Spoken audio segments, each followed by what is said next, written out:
김용민의 조간 브리핑.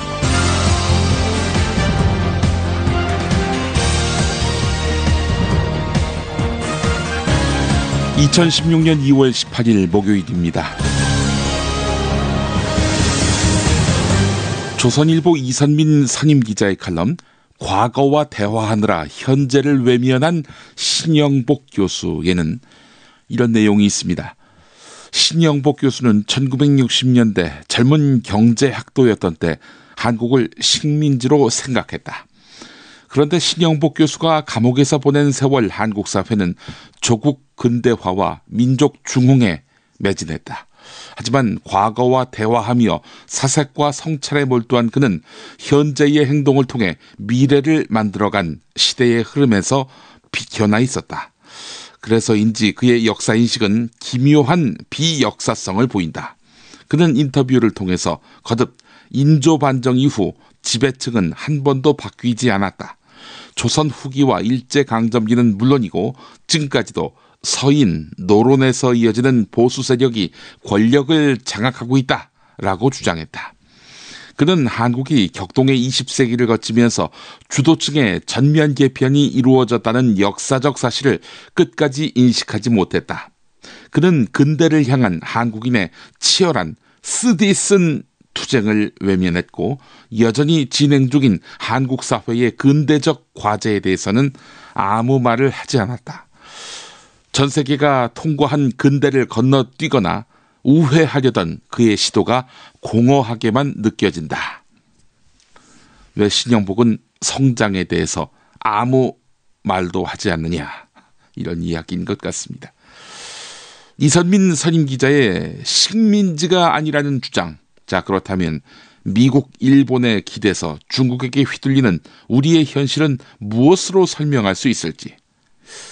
지금의 보수 세력은 조선시대의 서인 노론과 무관하다는 주장, 그렇다면 서인 노론이 가진 식민 사대주의 사관이 일제 또 미국에게 날마다 휘둘리는 오늘 우리의 현대사와 과연 무관하다고 설명할 수 있을지 답이 보이지 않습니다. 이선민 조선일보 선임기자의 그릇된 현대사 감싸돌기 시도가 공허하게만 느껴집니다.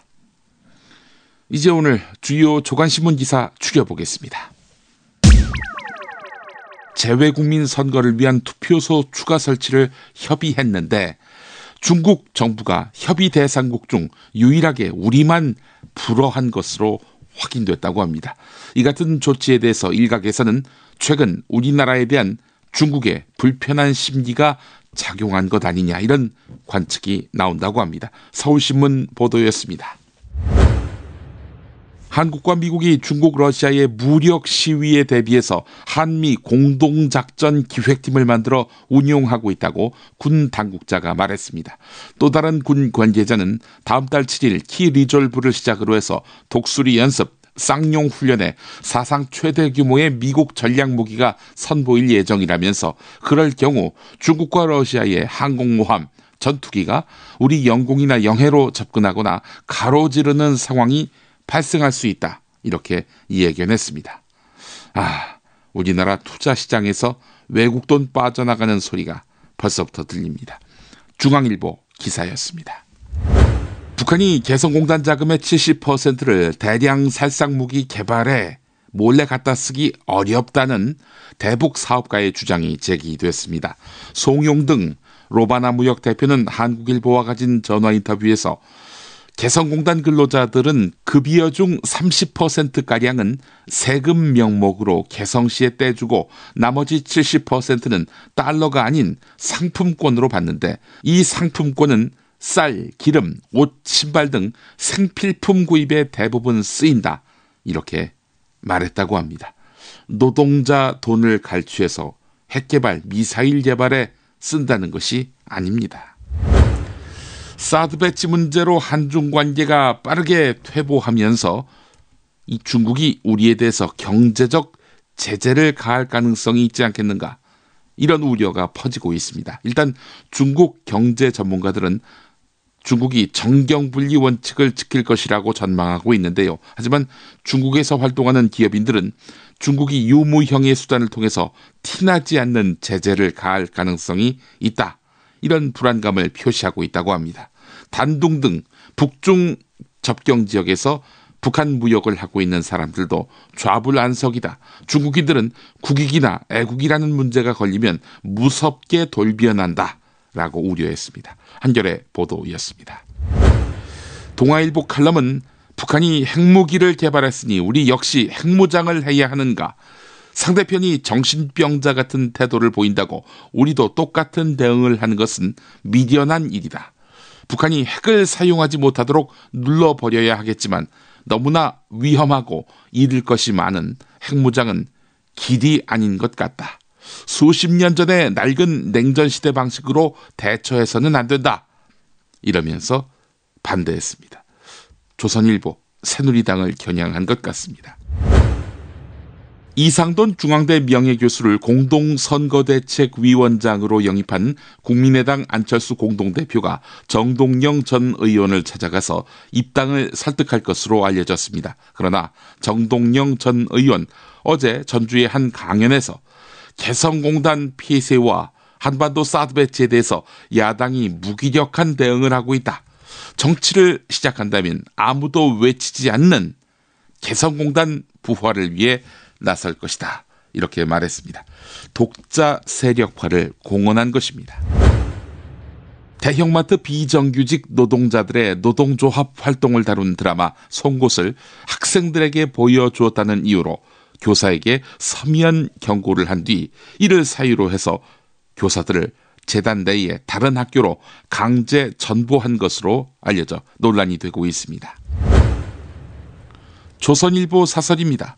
피고인들의 주장은 당초 상식적으로 납득하기 어려운 점이 많았다. 세브란스 비영원 공개 촬영에는 줄잡아 10여 명가량이 참여했다. 검증을 속이려면 이들이 모두 입을 맞춰야 하는데 현실적으로 불가능한 일이다. 법원 판결은 이러한 무리한 의혹 제기에 확실한 선을 그은 것이다. 이 사건을 계기로 선거 때면 무책임한 의혹을 터뜨리는 행태는 사라져야 한다. 이런 내용입니다. 박원순 서울시장 아들이 병역 비리를 저질렀다는 이 벌써 몇 번째입니까? 인격 살인에 가까운 의혹 제기에 대해서 조선일보조차 비판한 것입니다. 광고 듣고 와서 김용민의 조간 브리핑 본격적으로 시작하겠습니다. 정말 맛있다. 이 말 한마디면 모든 게 설명됩니다. 30년 전통 자연의 이로움을 담은 김치 이담채 김치 1544-4586 1544-4586 술자리 많은 요즘 3차까지 달린 당신을 위한 필수품 전창걸의 새싹 땅콩차. 이제 속쓰림은 잊으세요. 070-8635-1288 070-8635-1288 수면 무호흡, 심한 코골이 이제 걱정 마세요. 여행, 군생활, 찜질방에서도 확인된 코골이 방지기구 코골이 119 1566-0783 1566-0783 재미있는 쇼핑몰. 그런데 실생활에 굉장히 유용한 쇼핑몰. 재미월드입니다. 어떤 제품이 있는지 궁금하시죠? 검색창에서 재미월드를 입력하세요. 재미월드. 참치의 맛은 좋은 참치가 좌우합니다. 구이동 대양 참치가 그렇습니다. 무한 리필에 더한 무한 감동 직접 경험해보세요. 구이동 대양 참치 02455-8087 서울, 인천, 경기의 신축 빌라타임즈에서 알차게 전해드립니다. 튼실한 사진, 지도 정보에다 현장 답사 서비스, 허위 매물에는 100만원 보상까지. 빌라타임즈를 검색하세요. 조간 지금부터 상세히 살펴보겠습니다. 먼저 서울신문 기사입니다. 외교부 관계자가 서울신문 기자에게 중국 내의 5개 지역에 총선 투표소를 추가로 설치하는 문제를 중국 측과 협의했는데 중국 정부가 제도상 문제를 이유로 해서 불허했다. 이렇게 밝혔다고 합니다. 중국 내에는 그동안 베이징 대사관과 상하이 총영사관을 비롯한 10개 공관에 재외국민 투표소가 설치되어 왔는데 공직선거법 개정에 따라서 이번에는 베이징과 칭다오 그리고 광저우, 선양, 상하이 등 5개 도시에 공관 밖 추가 투표소를 설치할 수 있게 됐습니다. 그러나 중국 측이 제도를 근거로 해서 이를 허용하지 않으면서 결국 이번 총선 투표는 우리 공관 10곳 안에서만 이루어지게 됐습니다. 이 같은 조치에 대해서 일각에서는 북핵 실험 이후 사드 배치 등을 둘러싸고 한중 관계가 악화되면서 최근 잡음이 끊이지 않고 있는 상황과 연결해서 해석합니다. 같은 사회주의 국가인 베트남도 추가 투표소를 허용했고 중국에서도 선거가 전혀 없지 않은 상황에서 추가 투표소를 완전히 불허한 것은 지나치게 강경한 조치가 아니냐, 어떤 의도가 개입된 조치가 아니냐, 이런 이야기가 나온다고 합니다. 어제 조짐이 심상치 않습니다. 익명을 요구한 국방부 핵심 관계자는 북한의 추가 도발에 대비해서 미국이 핵심 전력을 한반도에 배치하고 있는 것과 맞물려 중국과 러시아가 맞대응할 수 있다, 이렇게 말했다고 합니다. 중앙일보와 인터뷰에서 밝힌 말인데, 익명을 원한 또 다른 군 관계자는 다음 달 7일 키 리졸브를 시작으로 해서 독수리 연습, 쌍용 훈련에 사상 최대 규모의 미국 전략 무기가 선보일 예정이라면서 중국과 러시아의 항공모함, 전투기가 우리 영공이나 영해로 접근하거나 가로지르는 상황이 발생할 수 있다, 이렇게 말했다고 합니다. 실제로 2010년 연평도 포격전 직후 미국 핵 항공모함인 조지 워싱턴함이 서해에 진입하니까 중국은 강력히 반발했습니다. 어째 요즘 북한은 사라지고 중국이 대신 한국, 미국과 맞서는 꼴입니다. 2000년 여름 한중 관계를 뒤흔들었던 마늘 분쟁 협상 기억하십니까? 마늘 분쟁은 한국이 2000년 6월 중국산 얼린 마늘과 식초에 절인 마늘의 관세율을 2003년 5월까지 기존 30%에서 10배가 넘는 315%로 올리면서 시작됐습니다. 세계 마늘 생산량의 75%가량을 차지하고 있던 중국은 갑작스러운 큰 폭의 관세 인상 조처에 강하게 반발했습니다. 중국은 일주일 뒤에 한국산 휴대전화와 폴리에틸렌 수입을 잠정 중단한다는 보복 조처를 발표했습니다. 결국 한국은 관세율을 거의 기존 수준인 30에서 50%로 낮추고 중국은 휴대전화 수입 중단 조처를 풀면서 마늘 분쟁은 끝났습니다. 중국의 완승이었던 것이죠. 일본, 노르웨이도 이와 비슷한 중국의 압박에 백기를 든 바 있습니다. 지난해 중국은 한국의 전체 무역 비중에서 23.5%를 차지해서 1위입니다. 한국 역시 중국의 전체 무역 비중에서 비중이 7.1%로 4위입니다. 이 이야기는 중국도 경제 보복 카드를 쉽게 꺼내지 못할 것이다, 이런 주장의 근거가 됩니다. 또 두 나라가 가입된 WTO, 즉 세계무역기구 규정상 정치적인 이유로 인한 무역 제한은 할 수 없도록 돼 있습니다. 자, 그러나 중국에서 활동하는 기업인들 사이에서는 중국이 티나지 않는 제재를 취할 가능성이 있다, 이런 불안감이 존재한다고 합니다. 한 베이징 소식통은 중국이 자기 나라 관광객의 한국 관광 제한 조처를 취할 것이다, 이런 소문이 돈다라고 전했습니다. 북중 접경지대 무역상도 중국인들은 국익이나 애국이라는 문제가 걸리면 무섭게 돌변한다라고 우려했습니다. 한겨레 기사였습니다. 이런 가운데 왕이 중국 외교부장은 베이징에서 호주 외무장관과 회담한 뒤 기자회견에서 중국은 육자회담 의장국으로서 비핵화를 실현하고 북미 사이에 기존 정전협정을 평화협정으로 바꾸는 것을 동시에 추진하는 협상을 벌일 것을 제안한다, 이렇게 말했습니다. 중국이 한반도 비핵화와 북미 평화협정을 동시에 추진하자고 공식 제안한 것은 이번이 처음인데요.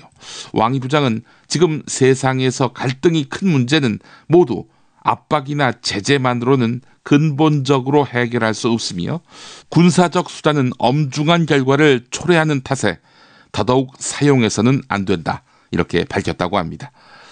이 스탠스대로 가다가는 박근혜 대통령 생각대로 중국이 북한을 상대로 제재를 가할 가능성은 거의 제로에 가까워지게 됩니다.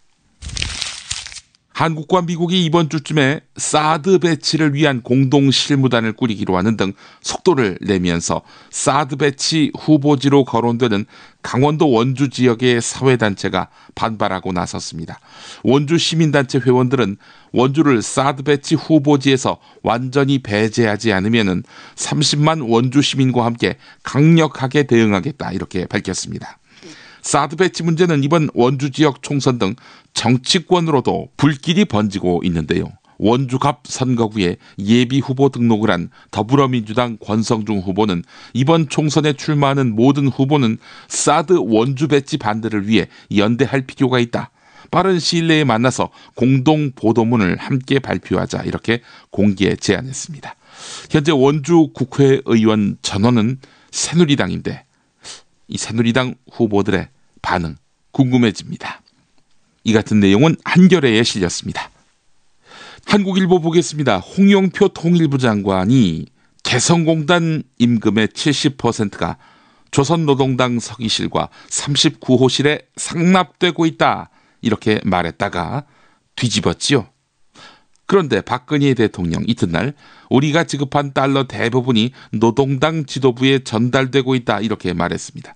홍영표가 거짓말이라고 밝힌 그 발언, 그 발언을 사용 후 재처리한 셈이죠. 송용등 로바나 무역 대표, 이분은요 호주 국적의 교포인데 북한과 베트남 등 공산국가에서 50년 가까이 식품, 에너지, 건설, 호텔 등의 사업을 벌이고 있는 인물입니다. 송용등 대표가 한국일보와 인터뷰를 했는데 북한을 조금만 연구해도 개성공단 임금의 70%가 평양으로 간다는 이야기는 할 수 없다 이렇게 주장했습니다. 송용등 대표는 개성공단 근로자들은 급여 중에 30%가량은 세금 명목으로 개성시에 떼주고 나머지 70%는 달러가 아닌 물표, 즉 시장, 백화점 등에서 물건을 구입할 수 있는 상품권으로 받는데 이 물표는 쌀, 기름, 옷, 신발 등 생필품 구입에 대부분 쓰인다 이렇게 말했다고 합니다. 이어서 30%의 세금을 떼고 나면 남는 돈이 빠듯해서 더 떼어간다고 하면 근로자들이 가만히 있지 않을 것이다 라고 말했다고 합니다. 수익을 남겨서 노동당에 송금했을 가능성에 대해서 송용등 대표는 대부분의 생필품을 중국, 러시아 등 외국에서 수입해서 개성시와 개성공단에 공급하는데 도로 사정이 나빠서 물류비가 많이 들고 또 시세가 있기 때문에 비싼 값을 매겨가지고 높은 수익을 내 그 돈을 삥땅 칠 수 없다는 것입니다. 송용등 대표는 세금 명목으로 개성시가 가져가는 30%도 어디다 몰래 갖다 쓰기 힘든 구조라고 설명했습니다. 공단 근로자들이 돈으로 개성시 교사, 의사, 공무원 등의 임금을 지급해야 한다는 것입니다. 송용등 대표는 개성은 도로를 내거나 다리를 놓는 등 관광도시 인프라 구축에 상당한 돈을 써서 방문할 때마다 모습이 달라져 있을 정도로 급변하고 있다면서 개성시가 챙긴 세금 상당 부분도 개성 내에서 쓰이는 것으로 보인다. 이렇게 말했다고 합니다. 박근혜 대통령은 70% 가까운 돈이 노동당에 가고 있다. 이 주장, 근거를 제시해야 할 것입니다. 국제 신용평가사인 무디스가 개성공단 피해수혜가 한국의 신용등급에 부정적이다 이렇게 지적했지요. 이 지적이 매우 의미심장하다는 경향신문 서희동 기자의 박스 코너를 보겠습니다. 개성공단의 가치가 아주 정갈하게 정리됐습니다. 북한의 핵실험과 로켓 발사, 천안함, 연평도 등에도 별 반응을 보이지 않던 무디스가 목소리를 낸 것은 개성공단이 분단 리스크를 낮춰온 것을 높게 평가해왔음을 일깨워준다. 분단 리스크를 낮춰온 것을 높게 평가해왔음을 일깨워준다. 개성은 철원, 포천, 동해안도로와 함께 북한군의 3대 남침 진경로로 꼽힌다. 그중에서도 서울로 입성하는 가장 빠른 루트인 이곳에 공단이 들어서면서 사실상 서부전선이 휴전선 뒤로 밀려나는 효과를 가져왔다. 북한이 개성공단에 군을 주둔시키게 되면 한때 뒤로 물러났던 장사정포가 전진 배치돼서 서울을 공격하기가 더 유리해진다. 개성공단 피해 수혜가 자해 조치임을 여전히 우리 정부만 모르는 것 같다. 아니면 모르는 채 하는 것일까? 네, 인정하고 싶지 않은 거겠죠. 경향신문이 일면에서 짚은 것입니다. 박근혜 대통령의 나를 따르라식 국정 운영이 반복되고 있다. 정부가 현안마다 극단적인 결정을 강행하고 사후 이해 당사자 설득에 나서는 과정이 이어지고 있는 것이다. 이런 결정 방식에 반발하면 정부 여당은 이적 행위다. 대한민국에 대한 도전이다. 이런 식으로 찍어 누른다. 주요 정책 시행마다 이해 당사자는 배제되고 이 때문에 권위주의 부활이라는 논란도 뒤따른다. 국정 운영 동력은 손상되고 국론은 분열되는 모습이 반복되고 있다. 최근 박근혜 대통령이 한반도 안보 위기를 심화시킬 수 있는 사안에 대해 여론을 살피지 않고 독단으로 밀어붙인 것이 그러하고 일본군 위안부 협상 타결, 역사 교과서 국정화도 나홀로 국정의 증거다.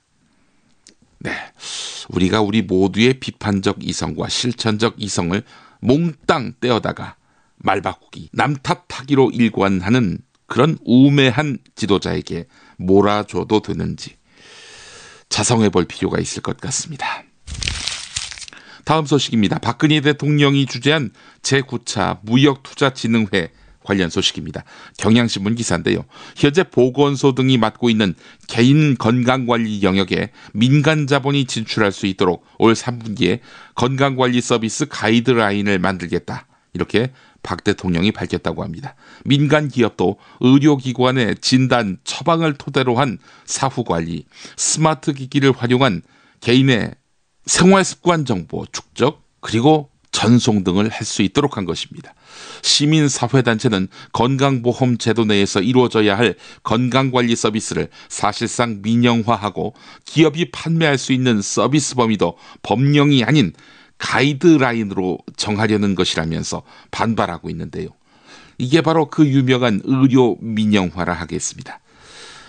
뭐라 비판하건 하여간 우리 각하는 진도 나가시는 분이지요. 이제부터는 정치권 소식입니다. 4.13 총선을 앞두고 새누리당, 더불어민주당, 국민의당이 앞다퉈서 복지 공약을 발표하고 있는데 현실성이 떨어지고 포퓰리즘 경향이 강한 날림 공약이 꽤 있는 것으로 파악됐다. 어느 신문이 지적한 것일까요? 세금 더 내기 싫은 부자들의 입장을 대변해온 동아일보가 그렇습니다. 동아일보는 경제, 복지, 정책 분야 전문가 20인을 상대로 설문조사를 벌여서 이 세 개 당이 최근 발표한 복지 공약 15개의 실현성과 지속성 등을 분석했다고 하는데 그 결과 새누리당의 6개 공약은 10점 만점에 평균 6.1점, 더불어민주당의 8개 공약은 4.8점이란 것입니다. 특히 3당 공약에 대한 포퓰리즘 경향을 측정했다고 합니다. 그랬더니 더불어민주당의 포퓰리즘 지수가 가장 높은 6.5점을 기록했다는 겁니다. 동아일보가 생각하기에 전문가인 이 사람들은 청년수당 또는 청년배당을 가장 문제가 많은 공약으로 꼽았다고 하는데요. 왜 청년에게 돈을 주느냐? 이겁니다. 대한민국 땅에서는 그런 복지를 기대조차 하지 말라는 인색하고 척박한 시각. 네, 금수저에게나 그런 자들이 전문가 아니겠습니까? 딴 나라는 다 하는 공약. 뭐 우리 현실에 맞지 않으면 하지 말아야 되겠지요. 그런데 그런 복지 기대조차 하지 말라. 다 포퓰리즘이다. 누구 마음대로, 누구 잣대로. 네, 어처구니가 없습니다. 새누리당 공천관리위원회 위원을 둘러싼 잡음이 끊이지 않고 있습니다. 친박 인사 편중 논란과 자질 시비가 벌어진 데 이어서 이번에는 공천관리위원 가운데 한 명이 현직 의원에게 고액 후원을 했던 것으로 드러났습니다. 세계일보가 중앙선거관리위원회에 2014년 국회의원 고액 후원자 명단, 즉 연간 300만 원 이상 기부자를 분석해 봤는데 외부 공천관리위원인 한무경 한국여성경제인협회 회장은 대구 달서갑이 지역구인 SBS 기자 출신의 새누리당 홍지만 의원에게 500만 원을 후원했던 것으로 확인됐다고 합니다. 한무경 회장이 자신이 고액을 후원했던 홍지만 의원의 자격을 심사하게 된 것입니다. 떨어뜨릴까요? 네. 그래서 이 지역 다른 후보의 반발 등 불공정 시비가 일 것으로 보입니다. 외부 공천관리위원을 둘러싼 논란은 이 한무경 회장뿐이 아닙니다. 청년 몫으로 들어온 최공재 차세대 문화인연대 대표는 서울 은평갑에 출마한 뉴라이트 출신의 최홍재 예비 후보의 친동생으로 밝혀지면서 공정성 논란이 불거졌습니다. 당은 결국 최홍재 예비 후보의 심사 때 최공재 대표를 공천관리위원회에서 제외하기로 했습니다. 관련한 내용 세계일보에 실렸습니다. 이번엔 국민일보 단독 보도입니다. 이상돈 중앙대 명예교수를 공동선거대책위원장으로 영입한 국민의당 안철수 공동대표가 정동영 전 의원을 찾아가서 입당을 설득할 것으로 알려졌다는 내용입니다.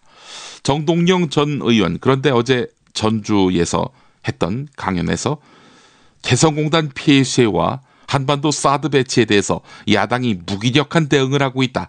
정치를 시작한다면 아무도 외치지 않는 개성공단 부활을 위해 나설 것이다. 이렇게 말해서 독자 세력화에 무게를 두는 듯 했습니다. 그런데 국민의당 천정배 공동대표는 기자들과 만나서 정동영 전 의원이 곧 올 것으로 알고 있다. 이렇게 말했다고 합니다. 앞서서 이상돈 교수는 국민의당 마포당사에서 입당 기자회견을 갖고 햇볕 정책은 실패했다라면서 대북 정책의 전환을 요구했죠. 햇볕 정책 밀고 가자, 이런 정동영을 찾아가서 들어오시라, 이렇게 이야기한다는 겁니다. 그 전날 햇볕 정책은 실패했다라고 말한 사람을 영입한 분께서. 조계종이 설립한 학교법인 동국학원에 속한 서울 동국대 부속고등학교가 대형마트 비정규직 노동자들의 노동조합 활동을 다룬 드라마 송곳을 학생들에게 보여주었다는 이유로 교사에게 서면 경고를 한 뒤 이를 사유로 그 교사들을 재단 내에 다른 학교로 강제 전보한 것을 두고 논란이 일고 있습니다. 서울시 교육청은 전보 결정 과정 조사에 나섰고요. 이에 대해서 동국학원 법인사무처 관계자는 두 교사의 전보는 재단 내의 학교장들의 협의를 거쳐서 이루어진 통상적인 전보다, 징계성 전보가 아니다, 이렇게 밝혔다고 하는데, 과연? 한편 최규석 작가도 두 교사의 강제전보 반대운동에 동참했습니다. 한겨레에 관련 기사가 있습니다. 일부 정신나간 우파 인사들 아니라면 아닌 줄 알아야 하는데 끝까지 박원순 아들 병역 비리가 있다, 이렇게 주장하고 있죠. 병무청, 검찰, 연세대 세브란스 병원에 이어서 법원도 병역 비리 사실 무근 판정을 내렸습니다. 그래서 박원순 시장 아들의 병역 비리 의혹을 제기해서 공직선거법 위반 혐의로 기소된 양승호 박사에게 벌금 1,500만 원이 선고됐습니다. 같은 혐의로 기소된 다른 피고인들에게도 벌금 700만 원에서 1,500만 원이 선고됐습니다. 근데 검찰이 이들에게 벌금 300만 원에서 500만 원을 구형했거든요. 근데 재판부가 벌금형을 더 높인 것입니다. 조선일보 사설 내용입니다. 피고인들의 주장은 당초 상식적으로 납득하기 어려운 점이 많았다. 세브란스 병원 공개 촬영에는 줄잡아 10명가량이 참여했다. 검증을 속이려면 이들이 모두 입을 맞춰야 하는데 현실적으로 불가능한 일이다. 법원 판결은 이러한 무리한 의혹 제기에 확실한 선을 그은 것이다. 이 사건을 계기로 선거 때면 무책임한 의혹을 터뜨리는 행태는 사라져야 한다. 네, 이렇게 말했습니다. 혹시 이런 논란 제기만으로도 박원순 시장을 충분히 흠집 내고 있다, 이 박원순 시장 흔들기에 효과가 있다, 이렇게 판단하는 세력이 있는 것은 아닐까요? 한겨레 현장에서 코너 최원형 기자가 썼습니다. 제목이 이렇습니다. MBC 욕설국장. 내용입니다. 지난 화요일 저녁 6시쯤 최기화 MBC 보도국장에게 전화를 걸었다. 최기화 보도국장이 취재차 전화를 건 미디어오늘 기자에게 욕설을 퍼부었다는 보도와 대화 전문을 본 뒤 당사자에게 확인 취재가 필요하다고 생각해서였다. 한마디로 얘기해서 최원영 기자가 최기화 보도국장의 반론권을 보장하기 위해서 전화한 것이죠. 한겨레 최원형 기자입니다라고 밝히자마자 욕설이 들려왔다. 야, 이 새끼들아, 전화 좀 하지 마라. 니네는 니네 국장한테도 이렇게 전화하나? 뭐라 대꾸를 하기도 전에 전화가 끊겼다. 최기화 MBC 보도국장은 일개 현장 기자가 공영방송사의 보도국장에게 직접 전화를 거는 행위 자체가 엄청난 결례라고 여겼는지 모르겠지만 같은 기자로서 이해할 수 없다. 기자는 취재할 때 그런 격을 따지지 않는다. 그러다가는 오히려 사실과 진실 확인에 직업윤리를 다할 수 없기 때문이다. 유독 MBC에만 부이사관급은 차장급 기자가, 이사관급은 부장급 기자가, 장관급은 부국장급 기자가 취재하라 따위의 지침이 있을 리도 없다. 물론 높으신 분들이 그걸 왜 나한테 물어보느냐 라면서 일방적으로 취재를 거부하는 경우가 없지 않지만 그렇다고 기자에게 욕을 하지는 않는다. 더 기막힌 일은 그 다음에 벌어졌다. 잠시 후 전화를 걸어온 최기화 MBC 보도국장은 내 번호를 누구에게서 얻었는지 밝히라 이렇게 요구한 뒤 다시 일방적으로 전화를 끊었다. 똑같은 상황이 반복될까봐 전화 대신 문자 메시지를 보냈다. 저한테 욕하신 걸 먼저 사과하시는 게 순리 아닙니까? 곧바로 답장이 왔다. 당당한 한 걸레가 뭐가 꿀이다. 한겨레가 아니라 한 걸레라고 한 겁니다. 그래서 내가, 즉 한겨레 최원영 기자가 말씀이 지나치십니다. 사과하시죠 라고 다시 문자를 보내니까 당신 국장부터 나한테 전화해서 그동안의 결례를 사과하는 게 순서가 아닐까라는 답이 왔다. 권위에 도전하지 못하는 언론은 권위의 장막 뒤에서 가려진 진실을 절대로 밝혀낼 수 없다. 어디 감히 평기자가 보도국장에게 전화를 하느냐라는 식으로 권위주의를 체화하고 있는 사람이 과연 자기가 속한 조직에는 권위에 도전해서 진실을 밝혀내라라고 말할 수 있을까 의문이다. 그렇게 못하고 있기 때문에 이를 비판하는 외부 매체의 취재에 되레 욕설이나 혐오 발언으로 과잉 대응하는 것은 아닐까. 여기까지입니다. 앞서서 최기화 MBC 보도국장이 미디어오늘 기자에게 욕설을 했다고 했죠. 그 욕이 뭔가 알아봤더니 씹새끼였습니다. 타 언론 기자에게, 취재차 전화를 걸어온 기자에게 대뜸 씹새끼라고 이야기했던 것이죠. 공영방송 MBC의 미래가 암담하다는 느낌, 저만 받는 것인지 모르겠습니다. 남기엽 씨란 분이 있습니다. 토지 정의를 위해 싸운 분입니다.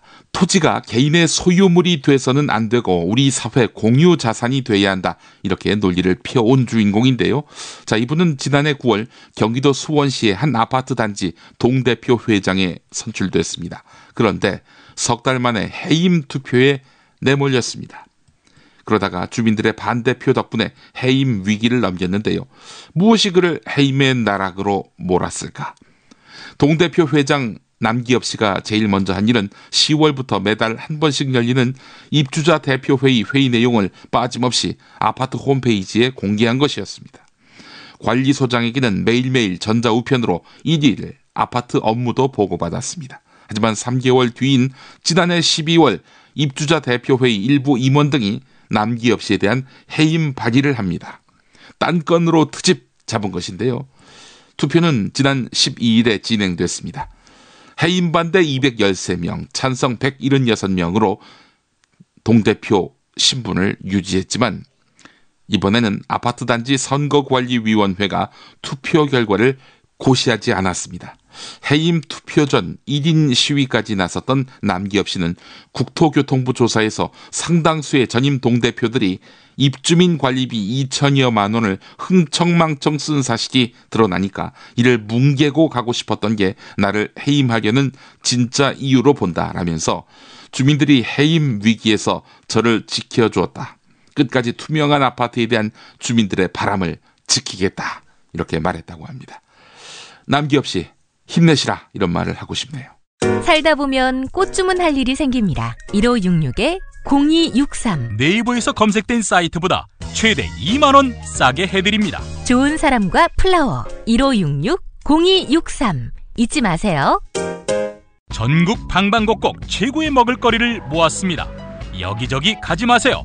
팥가게면 됩니다. 팥가게에서 구매하시면 대한민국 농촌 기업을 살린답니다. 팥가게, 인터넷에서 팥가게를 검색하세요.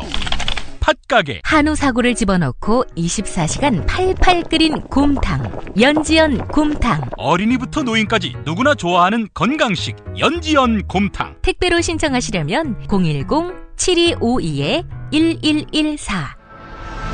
김용민이 전해드리는 조간 브리핑. 이른 아침 조간신문 핵심 기사를 훑어보는 시간, 김용민의 조간 브리핑. 월요일부터 토요일까지 매일 오전 7시대에 업데이트됩니다. 뉴스뿐 아니라 그 안에 숨은 맥락도 짚어드립니다. 이제는 오피니언 섹션입니다. 우선 김종구 한겨레 논설위원의 애국심, 바보들의 피난처란 제목의 칼럼을 소개합니다. 애국자란 자신이 무슨 소리를 하는지 알지도 못하면서 가장 큰 소리로 떠드는 사람들이다. 마크 트웨인. 애국심은 사악한 자의 미덕이다. 오스카 와일드. 애국이라는 말에 깃든 허위의식을 꼬집는 말들이다. 그 중에서도 압권은 애국심은 악당의 마지막 피난처라는 18세기 영국의 문필가 세뮤얼 존슨의 어록일 것이다. 이 정부의 고위직 공무원들 중에는 애국하기보다는 애국이라는 말을 하기 좋아하는 사람이 넘쳐난다. 그 선두에 있는 사람이 바로 황교안 국무총리다. 애국심을 판별하는 가장 기본적인 잣대는 군복무다. 군에 다녀왔다고 해서 모두가 애국자인 것은 아니지만 국방의 의무를 회피한 사람이 애국자가 아닌 것만큼은 분명하다. 황 총리가 진정 애국심이 있다면 두드러기 따위에 흔한 질병을 핑계 삼지 말고 당당히 국방의 의무를 다했어야 한다. 어디 황교안 총리뿐인가? 애국심, 청렴성, 책임성 등 이 정부가 내세운 공직가치를 현재의 국무위원들에게 적용해보면 아마도 국무회의 자체가 성원 미달로 열리지 못할 것이다. 요즘 화제의 인물로 떠오른 홍영표 통일부 장관. 건문위는 석사장교 출신이지만 임관당일 전역자이며 위장전입, 세금 탈루, 다운계약서 작성 의혹 등에서도 이미 낙제점이지만 개성공단 자금의 북핵개발 전용 문제를 둘러싼 잇따른 말바꾸기에 이르게 되면 책임성이라는 말을 꺼내기조차 민망하다. 지금 이 나라의 비극은 바로 그 대목에 있다. 자기만이 나라를 사랑한다고 여기는 분께서 애국보다는 애국이라는 말하기를 더 좋아하는 사람들을 거느리고 통치하는 데서 비극은 시작됐다. 그들은 자신들과 뜻이 다른 사람들의 나라 사랑은 나라 사랑이 아니고 자신들만이 진짜 애국자라는 애국 독점주의의 덫에 갇혀있다. 이런 착각과 환상, 허위의식의 결과는 지금 눈앞에 나타난 그대로다. 안보 위기, 경제 파탄, 외교 실종, 국격 추락, 총체적 난국이다. 그러니 이 땅에서 세뮤얼 존슨의 말은 수정본이 필요하다. 애국심은 무능력자, 무책임자, 바보들의 마지막 피난처라고. 미국의 문필가인 환경운동가 에드워드 애비는 애국자는 정부에 맞서서 자신의 나라를 지킬 준비가 돼 있어야 한다는 유명한 말을 남겼다. 지금 대한민국은 국민이 정부로부터 나라를 지켜야 할 역설적 상황으로 치닫고 있다. 이번에는 한국일보 이희정 디지털 부문장에 덮어놓고 단결하자고 이런 제목의 칼럼을 소개해드립니다. 박근혜 대통령의 국회 연설에 대해서 더 궁금했고 기대도 컸다. 사드 체계 도입을 둘러싼 논란, 특히나 중국의 거센 반발을 어떻게 풀어나갈지, 개성공단 가동 중단은 정말 불가피했고 절차는 타당했는지, 정부를 믿었다가 절망에 빠진 피해 기업들은 어떻게 구제할 것인지, 그리고 무엇보다도 그간 각종 제재와 압박을 무력화시켜온 김정은 정권의 폭주를 멈춰 세울 브레이크가 과연 무엇인지, 결론부터 말하자면 궁금증은 풀리지 않았고 믿음은커녕 불안감만 커졌다. 사드 배치 협의, 개성공단 중단을 둘러싼 합리적 의심과 비판을 모른 척 뭉개고 이 모든 게 김정은 탓이라는 뻔한 결말로 내달았다. 요 며칠 홍영표 통일부 장관의 잇따른 말 뒤집기로 국민을 혼란에 빠뜨렸던 개성공단 임금의 북한 핵개발 전용 논란에 대해서도 홍영표 장관의 애초 발언 그대로 뭉치고 지나갔다. 그런 어처구니 없는 혼란이 빚어진 까닭도 UN 대북제재 결의 위반 논란도 모르쇠로 일관했다. 이 정부의 대북정보 수집부터 분석, 판단 능력까지 모두 의심하게 한다. 앞날을 생각하면 걱정이 더 크다.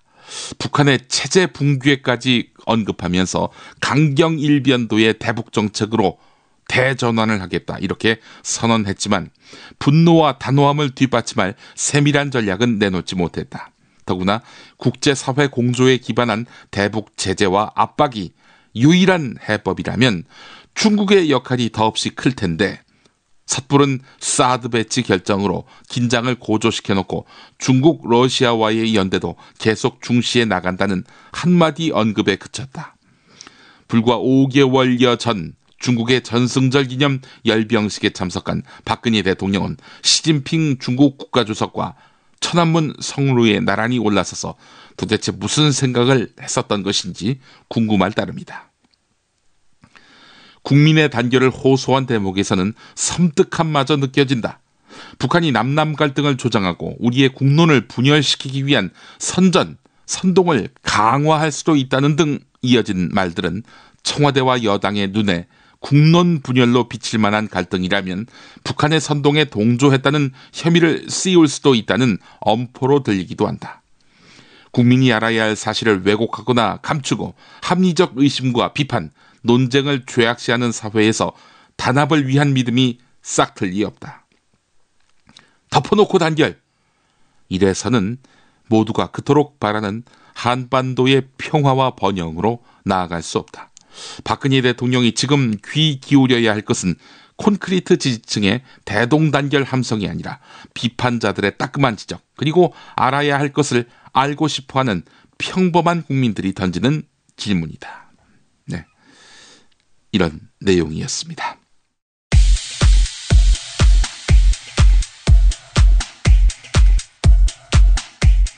일단 모두 물에 빠뜨려 놓고 꼭 살려내야만 할 규제만 살려두도록, 일단 모두 물에 빠뜨려 놓고 꼭 살려내야만 할 규제만 살려두도록 전면 재검토하겠다는 취지입니다.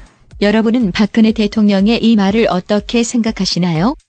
세월호 가족에게 상처 줄 의도가 있다고 보시나요? 아니면 늘 원래 생각 없이 말하는 분이라 의도 따위는 없을 거라고 보시나요? 박근혜 대통령은 세월호 가족에 대해 충분히 기만하고 능멸했지요.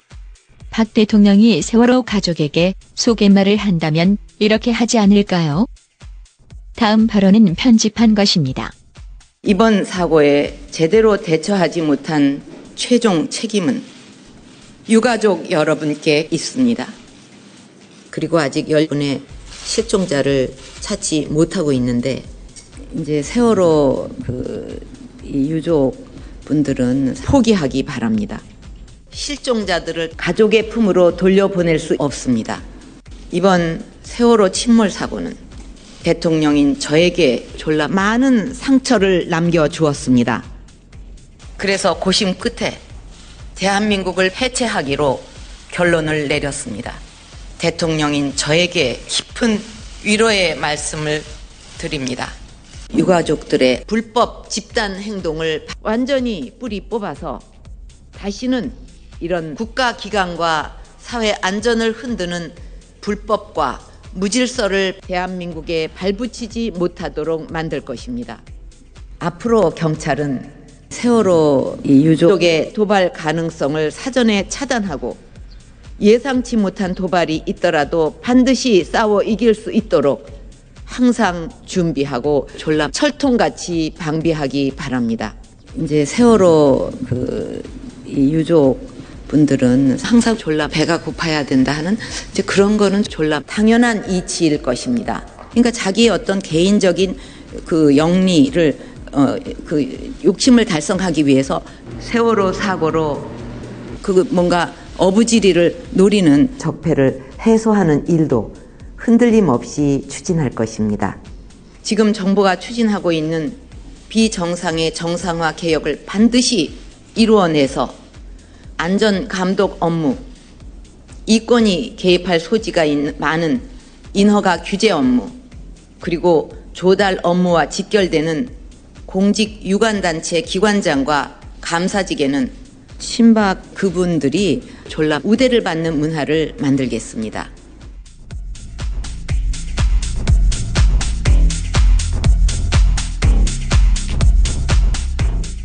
오늘은 남해상에 있는 고기압 가장자리에 들어서 전국에 가끔 구름이 많을 전망입니다. 기온은 어제보다 올라서 포근한 날씨가 예상되는데요. 낮 최고 기온은 5도에서 11도로 어제보다 높을 것으로 예보됐습니다. 밤부터 유입되는 나라밖 미세먼지의 영향으로 인해서 수도권과 충청권은 밤부터 일시적으로 나쁨 수준의 미세먼지 농도가 나타날 수 있겠습니다. 조간브리핑 마치겠습니다. 애청해주신 여러분 감사합니다.